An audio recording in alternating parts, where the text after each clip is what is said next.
말씀 보겠습니다. 잠언 26장 11절 말씀입니다. 같이 읽겠습니다.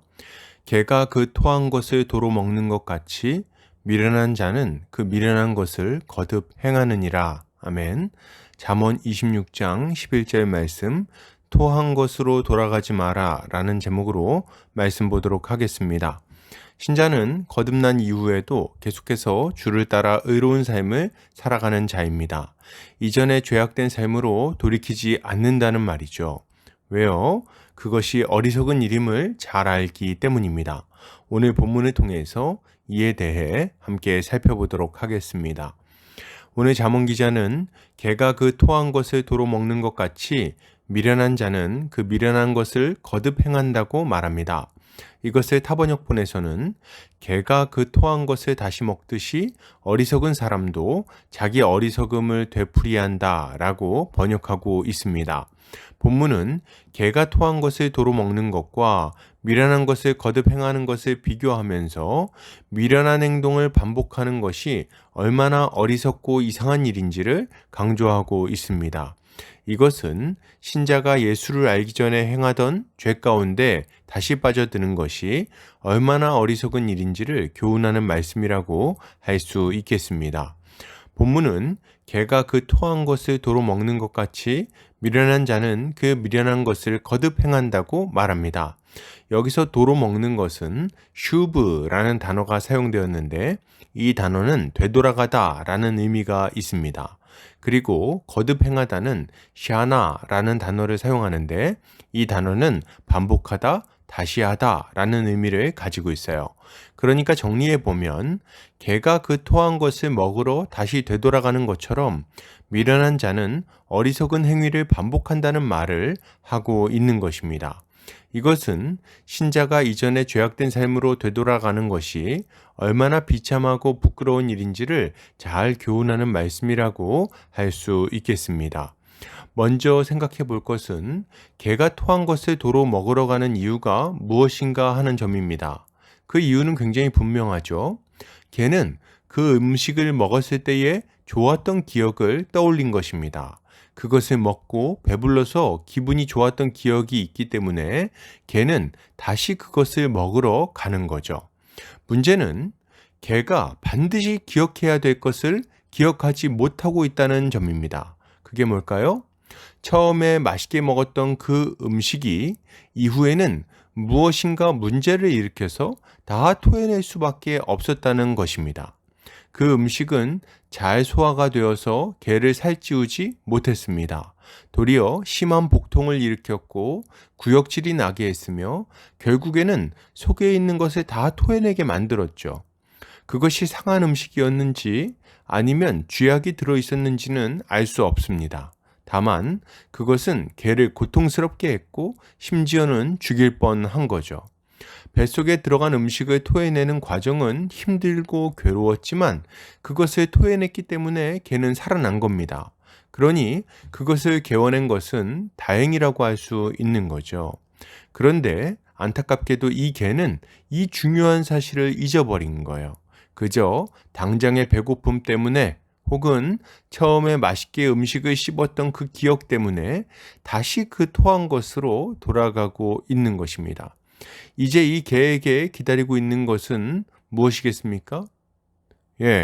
이전보다 더 큰 복통과 어지럼증, 구토와 탈진이 기다리고 있을 것이며 심할 때는 죽음까지도 기다리고 있을 것입니다. 오늘 잠언 기자는 미련한 자가 미련한 것을 거듭 행하는 것이 이러한 개의 어리석음과 동일하다고 말하고 있습니다. 왜요? 이 미련한 자가 하나님께서 베풀어 주신 은혜를 쉬이 잊어버리고 다시 미련한 삶으로 돌아가 버렸기 때문입니다. 이 사람이 다시 행한 미련한 것은 무엇을 말합니까? 이것은 그가 하나님을 알기 전에 살아가던 죄악된 삶을 의미합니다. 하나님을 알기 전에 그는 죄 가운데 살아가던 자였습니다. 우상을 숭배하고 돈과 성공을 추구했으며 권위에 불순종하고 음란한 삶을 살아갔죠. 그는 미워하고 시기하고 다투는 삶을 살았으며 잘 먹고 잘 살기 위해 이웃을 속이고 넘어뜨리는 거짓된 삶을 살았습니다. 그게 최고인 줄 알았고 그게 지혜로운 삶인 줄 알았어요. 그러나 그런 삶의 열매는 무엇이었습니까? 깨어진 가정과 깨어진 관계, 신뢰할 수 없는 친구들과 원수 같은 인간들이 그 열매였습니다.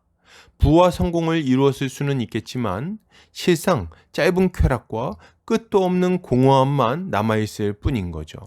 예, 이것이 그가 행하던 미련한 일들입니다. 미련한 삶이었죠.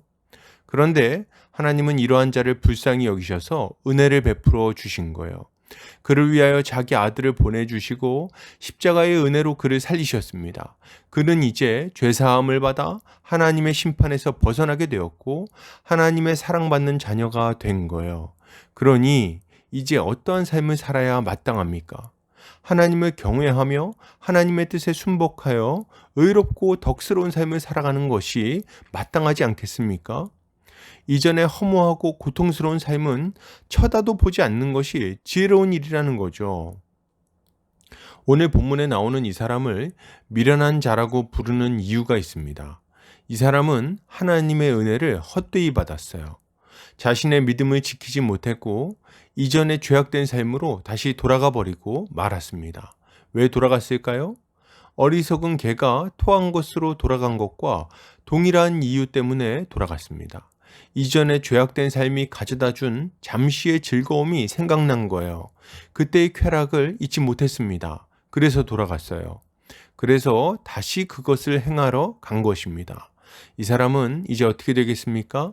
당연한 말이지만 개가 겪어야 했던 비참한 일을 이 사람도 다시 겪어야 할 것입니다. 사도 베드로는 이러한 자들에 대해서 이렇게 경고합니다. 만일 그들이 우리 주 되신 구주 예수 그리스도를 알므로 세상의 더러움을 피한 후에 다시 그 중에 얽매이고 지면 그 나중 형편이 처음보다 더 심하리니 의의 도를 안 후에 받은 거룩한 명령을 저버리는 것보다 알지 못하는 것이 도리어 그들에게 나으니라. 참으로 무서운 경고 아닙니까? 의의 도를 안 이후에 다시 이전의 죄악으로 돌아가면 그 나중 형편이 처음보다 더 심하다는 것입니다. 어리석은 사람들은 이렇게 생각합니다. 아니, 어차피 다시 회개하면 괜찮아지는 거 아니야? 죄 짓고 회개하면 되지 뭐. 그러나 아니요. 이것은 마귀의 거짓말임을 분명히 아시기 바랍니다. 회개하면 된다는 생각을 가지고 고의로 죄를 짓는 사람은 점차 죄를 가볍게 여기게 되어 있습니다. 그래서 점차 더 많은 죄를 짓게 되고 더 심각한 죄를 짓게 되는 거예요. 그러다가 양심이 굳어지게 되고 점차 회개의 은총을 무시하며 귀찮게 여기게 되는 거죠. 그러다가 어느 날 회개의 자리로 나아가는 것까지도 멈추게 되는 것입니다. 또한 회개한다 할지라도 죄의 열매는 여전히 남아 있어요. 불륜을 저질렀는데 회개한다고 해서 가정이 아무 일도 없었던 것처럼 됩니까? 그렇게 그냥 되돌아갑니까? 그렇지 않죠. 사람을 죽였는데 회개한다고 해서 살인죄를 면할 수 있겠습니까? 감옥에 안 가나요? 아니에요. 거짓말을 했는데 회개한다고 해서 즉시로 사람들 사이의 신뢰가 회복되겠습니까? 그렇게는 되지 않는 거예요. 죄를 지은 자마다 죄로 인해 괴로운 대가를 지불할 수밖에 없는 것입니다. 그러므로 여러분, 이것을 생각할 때 신자가 가져야 할 마땅한 모습은 무엇입니까? 먼저 신자는 이전의 죄악된 삶으로 돌아가지 않도록 크게 경계심을 가지고 주의해야 하겠습니다. 회개의 은총은 그렇게 가볍게 여길 만한 것이 아닙니다. 죄를 지었을 때 회개하면 주님은 반드시 용서해 주십니다. 이 은혜에는 한계가 없어요. 그러나 그렇다고 해서 죄를 마음껏 지어도 된다는 말은 아닙니다. 죄는 반드시 고통스러운 결과를 가지고 올 거예요. 우리는 이전에 죄 가운데 살았을 때 우리가 겪었던 고통과 괴로움을 잊지 않아야 됩니다. 우리는 그것을 기억하며 죄의 유혹을 이겨내고 그런 고통스러운 삶에서 건져주신 하나님의 은혜에 다시 한번 감사해야 하는 것입니다. 그리고 우리는 예수 그리스도의 은혜를 헛되이 받지 않아야 되겠습니다. 하나님의 은혜로 구원받아 하나님의 자녀로서 살게 되었는데 이전에 죄악된 삶, 더러운 삶을 돌아볼 필요가 무엇이 있겠습니까? 왜 그때의 기쁨을 다시 떠올리는 겁니까? 우리가 추구해야 할 것은 예수 안에 있는 거룩한 즐거움과 기쁨이에요. 주님께 순종하며 살아갈 때 찾아오는 만족과 보람을 우리는 바라봐야 하는 겁니다.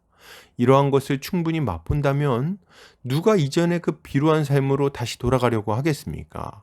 그러므로 우리는 죄와 비참에서 벗어난 것에 만족할 것이 아니라 적극적으로 의를 행하며 그리스도 안에 있는 참된 기쁨을 날마다 맛봐야 할 것입니다.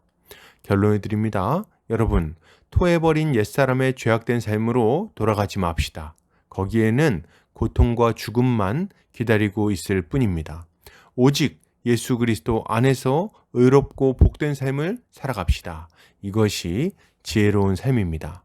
오늘도 주님의 지혜로 승리하는 성도님들 되시기를 주의 이름으로 축복합니다.